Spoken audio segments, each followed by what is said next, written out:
வணக்கம். தேசம் சிறப்பு செய்திகளுக்காக நான் உங்கள் ரேவதி குணால. ஆசியன் சுகாதார மாநாடு இன்று ஈப்போவில் தொடங்கியது. முதன்மை சுகாதார சேவையை மையமாக கொண்டு நடைபெறும் 14வது ஆசியன் சுகாதார மாநாடு மற்றும் 11வது பேர சுகாதார மாநாடு 2026 ஈப்போ கிந்த ரிவர் பிராண்ட் ஹோட்டலில் நடைபெற்றது. இந்த மாநாட்டை பேரா மாநில மனிதவளம் சுகாதாரம் இந்திய நலன்சார் மற்றும் தேசிய ஒருமைப்பாட்டு ஆட்சிக்குழு உறுப்பினர் டு சிவனேசன் அதிகாரப்பூர்வமாக தொடங்கி வைத்தார். மாநாட்டின் முக்கிய உரையை மலேசிய சுகாதாரத்துறை தலைமை இயக்குநர் ஜத்து மகாதார் விஷனரி ஹெல்த் கேர் ரிஃபார்மேஷன் தொலைநோக்கு சுகாதார பராமரிப்பு சீர்திருத்தம் என்ற தலைப்பில் உரையாற்றினார்.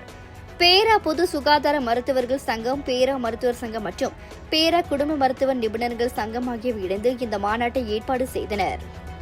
வணக்கம், என் பேர் டாக்டர் தேன்மொழி பழனியப்பன். நான் கிரீன் டவுன் ஹெல்த் கிளினிக்கில் ஒரு ஃபேமிலி மெடிசன் ஸ்பெஷலிஸ்ட், அதாவது பொது மருத்துவ நிபுணராக வேலை செய்கிறேன். இன்றைக்கி 3 நான்களாக நாங்கள் 14வது ஆசியான் மற்றும் 11வது பேரா மாநில அளவிலான ஒரு மாநாடை இங்கே நடைபெற இருக்கிறது.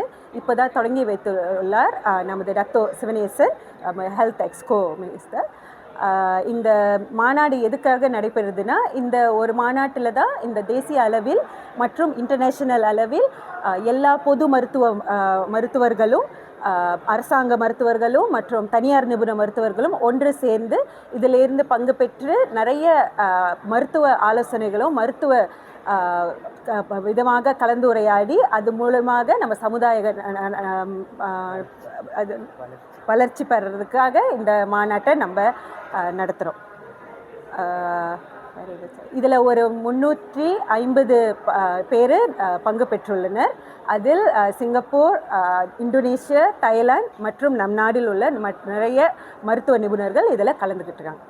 இந்த மாநாட்டில் பங்கு பெறுவது மூலம் எல்லா மற்ற நிபுணர்கள் கூட சேர்ந்து அவங்களுடைய மருத்துவ ஆலோசனைகளை பற்றி தெரிஞ்சுக்கிறது மட்டும் இல்லாமல் நம்ம மருத்துவ எவ்வளோ வளர்ச்சி பெற்றிருக்கு, இதுக்கப்புறம் என்ன நம்ம சாதிக்க போகிறோம், இதில் நம்மளுடைய அடுத்த நோக்கங்கள் என்ன, இந்த சமுதாயத்துக்கு நம்ம என்ன பங்களிக்க போகிறோன்றதை பற்றி நம்ம இங்கே கலந்துரையாடி பேசுறதுக்காக இந்த மாநாட்டை நடத்திக்கிட்டு இருக்கோம். 300க்கும் மேற்பட்ட பிரதிநிதிகள் பங்கேற்றுள்ள இந்த 2 நாள் மாநாட்டில் 4 முக்கிய அமர்வுகள், 13 அறிவியல் கருத்தரங்குகள், ஆய்வு கட்டுரைகள் மற்றும் சுவரொட்டி விளக்க காட்சிகள் இடம்பெறுகின்றன. பேரா மாநிலத்தில் சுமார் 25 லட்சம் மக்களின் மருத்துவ நலனை பாதுகாப்பது மாநில அரசின் பொறுப்பாகும். அரசு மருத்துவமனைகள், சுகாதார கிளினிக் மற்றும் கிராம சுகாதார நிலையங்களில் சேவை பெறும் மக்களுக்கு சிறந்த மருத்துவ வசதிகளை வழங்கி பேரா மாநில அரசு தொடர்ந்து உறுதியாக இருக்கும் எனவும் அவர் குறிப்பிட்டார். மாநாடு நடந்துச்சு. இந்த மாநாடு 14வது ஆசியன் மற்றும் 11வது பேராக் சுகாதார Congress on primary health care. இந்த மாநாடு பேராக்கில் 1997லேருந்து 2 வருடத்துக்கு ஒரு தடவை நடைபெறும். இந்த மாநாட்டின் மூலமாக தனியார் மருத்துவர்கள், அரசாங்க மருத்துவர்கள், தனியார் மருத்துவமனை மருத்துவர்கள் எல்லாம் இணைந்து பல மருத்துவம் சம்பந்தப்பட்ட விஷயத்தை விவாதம் பண்ணி அந்த விவாதத்தை அரசாங்கத்தோட கவனத்துக்கு கொண்டு வருவாங்க. இது மருத்துவத்துறையில் மிக மிக முக்கியமான ஒரு மாநாடு.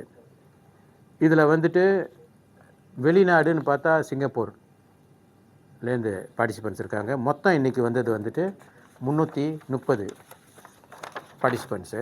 இத்துடன் இன்றைய செய்திகள் நிறைவடைகின்றன.